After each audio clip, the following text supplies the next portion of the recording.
Loh,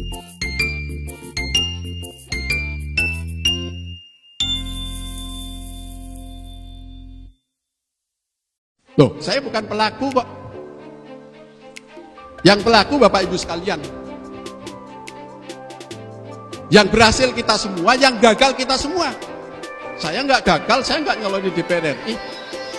Saya nggak nyaloni DPRD. Saya nggak nyaloni bupati. Jadi kalau dibilang Mardiono gagal, yang mana yang gagal?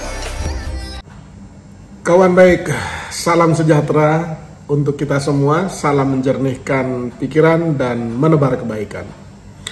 Kawan baik, beberapa hari terakhir, publik dikejutkan oleh potongan video dari PLT Ketua Umum Partai Persatuan Pembangunan, Pak Mardiono. Dalam video tersebut, terkesan Pak Mardiono itu tidak mau dianggap gagal. Karena kalau berhasil kita semua, kalau gagal kita semua. Jadi dia tidak mau dianggap gagal sendirian. Apalagi dia melanjutkan bahwa yang gagal itu siapa? Saya nggak nyalon DPR, saya nggak nyalon bupati, dan seterusnya.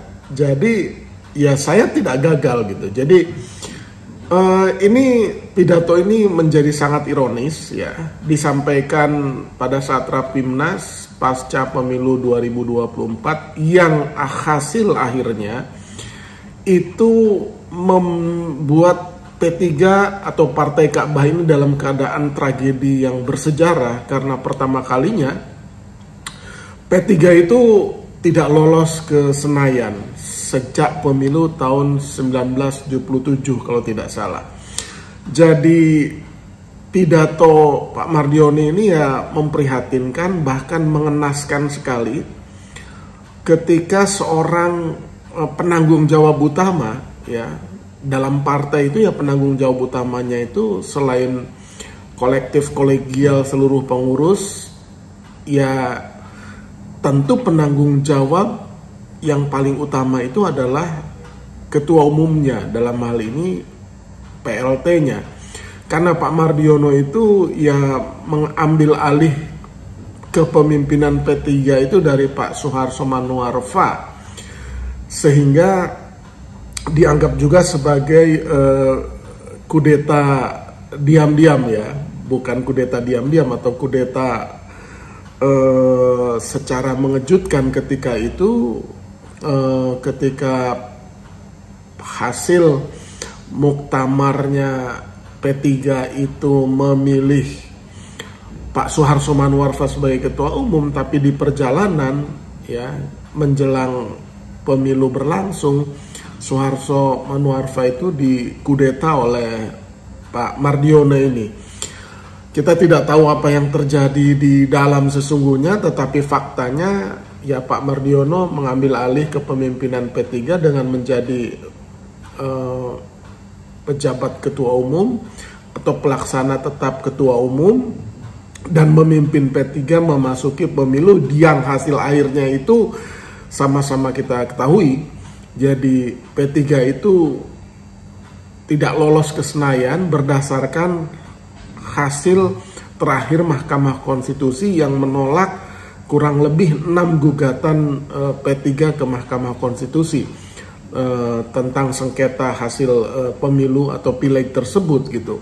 Walaupun Pak Mardiono dalam Rapimnas itu mengatakan bahwa ia masih punya cara lain untuk bisa meloloskan P3 ke Senayan, tetapi banyak pengamat juga banyak ahli hukum tata negara yang menganggap bahwa itu final and binding. Jadi keputusan Mahkamah Konstitusi menolak gugatan P3 itu ya sudah final dan mengikat gitu. Jadi cara apa lagi yang dipikirkan oleh Pak Mardiono? Nah ironisnya Pak Mardiononya itu juga seperti nggak mau dianggap gagal dan otomatis nggak mau didesak mundur tuh. Padahal seorang pemimpin sejati itu ketika melihat kegagalan seperti itu ya sudah selayaknya mempertimbangkan untuk mundur dan digantikan oleh sosok lain yang lebih baik di dalam P3. Saya kira banyak sekali sosok-sosok yang sudah matang maupun yang muda yang bisa menahkodai P3 itu untuk menyongsong pemilu 2029 mendatang gitu. Nah, kalau kita lihat hasil pemilu P3 ya, dari pemilu ke pemilu memang kecenderungannya itu kok menurun terus gitu. Ya. Di data katadata.co.id, di data box itu memperlihatkan bahwa sejak tahun ya 99 ya, kita hitung pemilu yang agak demokratis dan lebih transparan itu kita melihatnya dari tahun 99 lah. Karena dari tahun sebelumnya itu kan era Orde Baru, pemilunya itu hasilnya sudah mudah ditebak gitu. Nah, di tahun 99 kalau kita lihat data ini ya, itu P3 itu dikdaya meraih 11,31 juta suara, atau kalau dipresentasikan itu menjadi 10,72% dari total suara sah nasional, sehingga berhasil menempatkan 58 wakilnya di Dewan Perwakilan Rakyat di Senayan sana. Jadi kalau suaranya itu 10,72% dari total suara sah nasional, tetapi jika dibandingkan ke dalam keanggotaan DPR RI, maka kursi 58 itu 12,55%. Nah, meloncat ke pemilu Partai Ka'bah itu mulai menurun. Suaranya hanya 9,24 juta suara atau 8,12%, ya, turun dibandingkan pemilu sebelumnya. Tetapi jumlah kursinya itu masih tetap 58 kursi. Ya, maka jumlah 58 kursi itu menurun dari 12,55%, 58 kursi itu menjadi 10,55% saja. Nah, kemudian loncat ke 2009 pemilu itu kembali turun menjadi hanya 5,54 juta suara atau kurang lebih 5,33%, dan perolehan kursinya itu drop 20 kursi ya, dari 58 menjadi 38 kursi saja, atau jika dipresentasikan di dalam kursi di Senayan itu menjadi 6,79%. Nah, perolehan suara P3 itu sempat meningkat di tahun 2014 ketika suaranya itu menjadi 8,12 juta suara, ya, kurang lebih 6,53% pada pemilu 2014, dan kursinya bertambah 1 kursi menjadi 39 kursi, atau di DPR itu 6,96%, ya.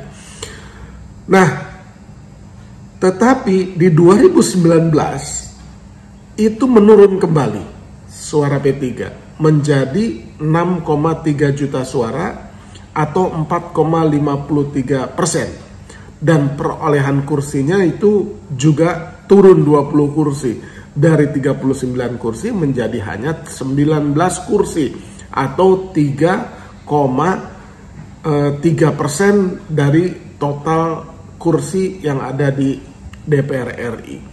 Nah, itu di 2019.